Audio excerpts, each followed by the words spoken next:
ganito yung pag-edit ng video. Kahit anong video editor ang gagamitin mo, ito, Power Director, pwedeng InShot, pwedeng Creator Studio, Vimeo, yung CapCut, pwedeng gamitin kahit alin Ayan doon eh. Okay? So ginagamit ko ito, Power Director. Ibibigay ko lang to sample Power Director yan. So pag in-open mo yung Power Director, ganito yung makikita mo sa home. May subscription siya. Kung gusto mo mas maraming feature, mag-subscribe ka. Pero kahit na free, ito, free lang siya. Pwede Free lang mong muna. gawin yan, makakapaggawa ka na ng video. Paano ko mag-uumpisa ito? New project, click mo yung new project, tapos may mga features sa taas dyan, video, photo, color band, AI images. All in AI. Yung sa taas, di Sa ba? AI, sa ano yun? Sa Add kanila. media. Kung gusto mo mag-add ng mga video, nakaklik itong video. Ayun sa una yan, yung una. Ito. Kung gusto mo maglagay ng mga photos, pwede rin. Mga photos naman yung pwede mo ilagay. Kung gusto mong color board, kulay lang ang lilitaw. Yan. Yan. Tapos AI images, pwede kang gumawa ng mga AI images din to. So, Sa kanila mga basically, kukuha lang muna tayo ng media, yung mga kinuhanan mong video, dito mo ilalagay lahat yun. So, isi-select mo lahat yung mga video na gusto mong ilagay or i-edit. No? So, kunwari, ito, piliin mo lang, kung meron kang 20 videos, i-click mo lahat yung mga videos. Yan. Kung pag kinlik mo yun, ma-add na siya.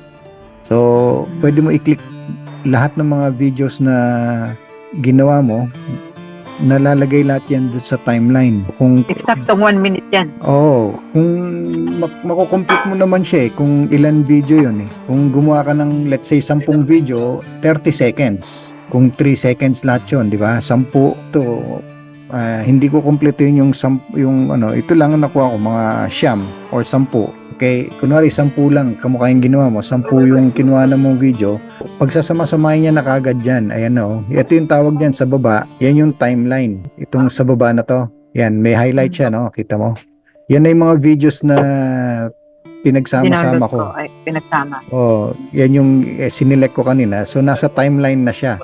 So, dito pa lang, pag pinagsama-sama mo na yan sa timeline, 3 seconds, wala ka pang i-edit dyan. Nilagay mo pa lang yung video mo, pinagsama-sama mo pa lang. Meron na siyang ano, may kwento na. Tingnan mo, pag ipi-play ko. Kunwari, i-play ko na yan, ipi-preview niya dito sa taas. Okay, pagka ipi-preview na yan, yan na yung play niya. Sunod-sunod na. Sunod-sunod na siya niyan. Nakikita mo yung square sa taas, yung rectangle na gano'n. Yan yung play button. Apo, yung rectangle. Yan na yun. Kita mo, kung i-drag ko lang siya, kunwari nagpe-play siya, yan na yun eh. Yung pangalawang video, sunod-sunod na siya. Yan yung susunod na pangalawang video. Yung pangatlo, ito. Di ba? Wala ka pang ine-edit dyan. Pinagsama-sama mo na. May kwento na. May kwento na. Di ba? May makikita mo na, Ang gagawin na lang natin, dahil nandiyan na yung kwento, lalagyan na lang natin ng caption. Yes. Oo. So, ngayon, kung gusto mong magkaroon ng effect, nakikita mo tong ano, yung pagitan, ito, yan yung kiklik ko, yan yan yung pagitan, yan yung pagitan. Ito, pwede kang maglagay ng mga features ng video editing. Bago matapos yung isang clip. Oo.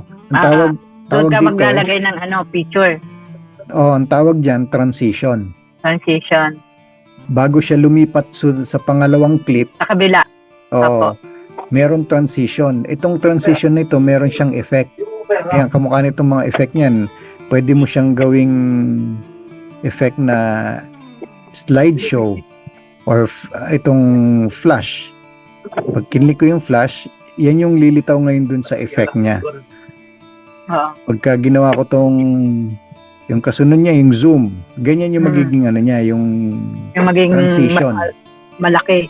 Hindi, transition. Bago lumipat, kunwari yung una mong kinuwang video, pag lilipat siya sa pangalawang video, magkakaroon ng transition.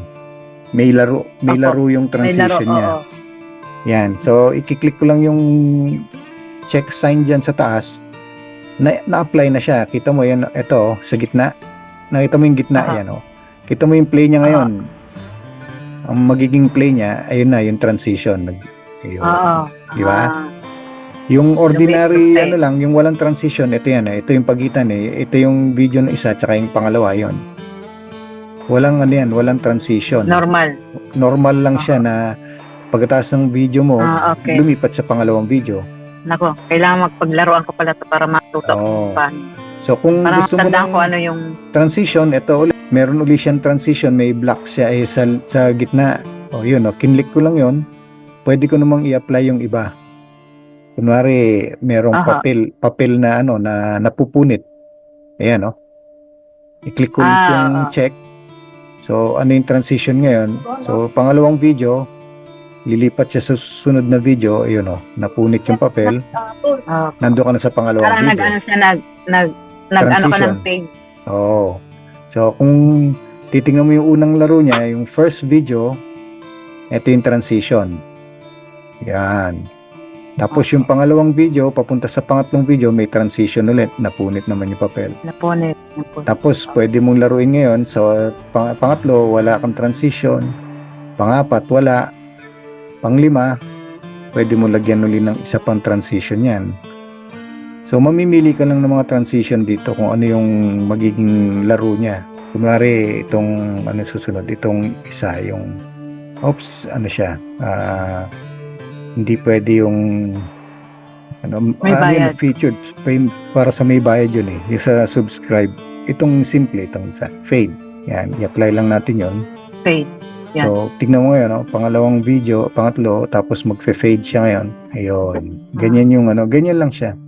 So, Opo. yan yung basic editing. Sa baba, makita mo dito yung overlay, edit, text, audio. So, usually, Video. kung yung text, video mo, audio. kung yung video mo, merong naka-record na audio na gusto mong maalis or ayaw mong iparinig na, pwede mo i-click yung video, yung clippings, i-click mo yan, tapos i-click mo yung volume. Ito sa baba, yung volume nito. Ayun, volume. So, Yun dalawa ang yung pipindutin, volume. mawawala na. I-click mo yung mute. So, kung ano man yung naka-record na audio dun Volume. sa video na ni-record mo, mawawala na yun. Wala na silang maririnig. Ang makikita na lang nila yung video. Oo. Nakamute na. Ano naman yung fade in and fade out?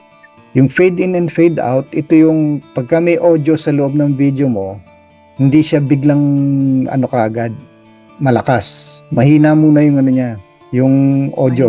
Yung fade in, fade out, pag maglalagay ka na ngayon ng background music, okay? Kunwari, magkukuha ako ng music dito. Kaya, mamimili ako ng... Parang yun ang pinaka-ano. Ito na yung background music. Kukuha tayo dun sa free. Kunwari, acoustics. So, i-click ko yung sound na nilagay ko. Pupunta uli ako sa volume. Fade in. Ibig Papasok sabihin, yung sound. pag mag-uumpisa yung sound, mahina lang siya. Tapos, pag matatapos, hihina.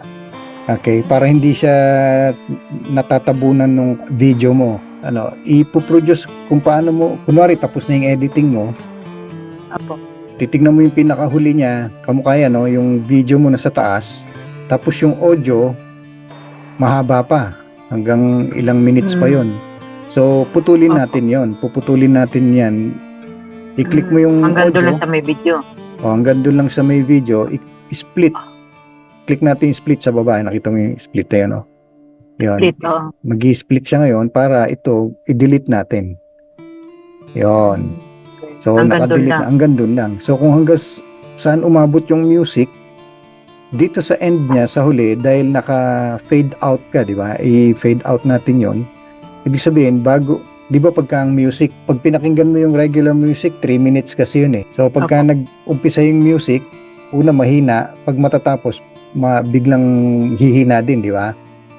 Pagka pinakinggan mo yung isang buong music. Ngayon, itong music na nilagay natin dito, pinutol natin. Hindi natapos. So, kinat natin siya. So, ibig sabihin yan, yung volume ng music mo, malakas pa kung saan mo siya pinutol, para ang mangyari nun, bago matapos yung video mo, yung audio mo, matatapos na rin. Magfe-fade out din yung kanya, yung sound. Okay, so kunwari tapos na lahat yan, okay ka na dun sa pwede mo siyang lagyan ng text. Actually, yun yung caption. Pwede mo na siyang lagyan ng mga caption yan.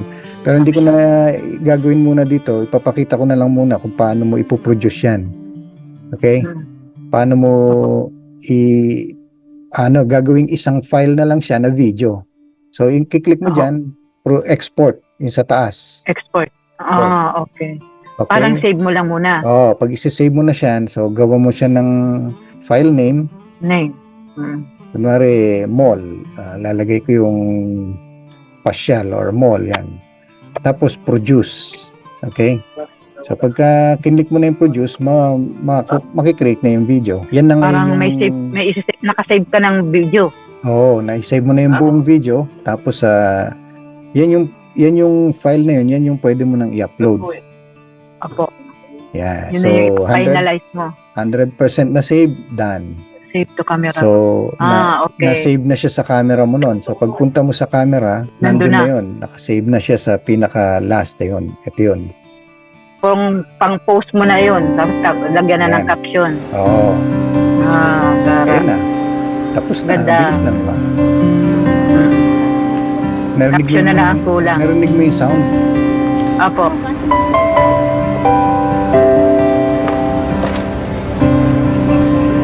Caption na lang ang kulang niya. Instrumental lang yung nilagay nyo. Oo. Di ba may istorya na? Opo. Ayun, nasunod-sunod na yung video. Yan. Tingnan mo yung may sumigaw na bata doon. Narinig mo? Opo. Yun ang gusto ko mawala. Yun, Pag kasi doon nagbibideo sa tayo. editing, di ba pinakita ko sa editing kanina, hindi ko inano yung sound nun, yung inalis ko lang na sound yung first part. Ito, yung unang clippings. So, ang gagawin mo, lahat ng clippings na yan, i-off mo yung sound niya, mute mo. Sound. Okay. Para hindi masapawan yung video natin. Tapos yung ilalagay mong sound, yun ang maririnig. Tama. Ayan. So, Okay. yung volume, asan yung volume? Yan. Nakamute yung una yung pangalawa, hindi siya nakamute. So, isa-isa kong yan. I-mute ko So, na yung isa-isa. okay lang na i-mute natin Oo. pag nag-umpisa hanggang sa dulo. Oo, Nakamute. para walang sound na Opo. lumilitaw. Ayan, i-mute ko lahat yan. Tignan mo yung difference ngayon pagka ipoproduce ko ulit ito. Kanina may narinig tayong sumigaw na bata. Sumigaw na bata. Hmm. So, ito, bumute ko na lahat yun para malinis ngayon yung video mo, walang sound. Yung maririnig na nilang nila, yung background music na nilagay mo. Mm. So, kung gusto mo magsalita doon, magna-narrate ka, pwede na rin. Opo. Malinaw na. Oo, malinaw na. Wala na silang maririnig na background na ingay. Mm-mm. Ayan, yung huli, ito. Tapos produce ko ulit. Ayan, tapos export ulit yan. So, kunwari, mall 2. Kunwari, iburahin mo na yung dati, tapos gawa mo ulit ng bagong file, mall 2, produce. Di ba, ang bilis lang? Bilis nga. Pagka alam mo, mabilis. Pagka hindi mo alam, hindi mo alam. Malilito hanggang bitawan mo na. Kaya importante yung training, matututunan mo yung kahit paunti-unti mo natututunan, nagiging efficient ka, effective. So, pakinggan ulit natin yung video, tignan natin yung difference nung nauna at saka yung pangalawa. Ito yung nauna, di ba? Yung pangalawa, ayun, na-save na. Ayun na.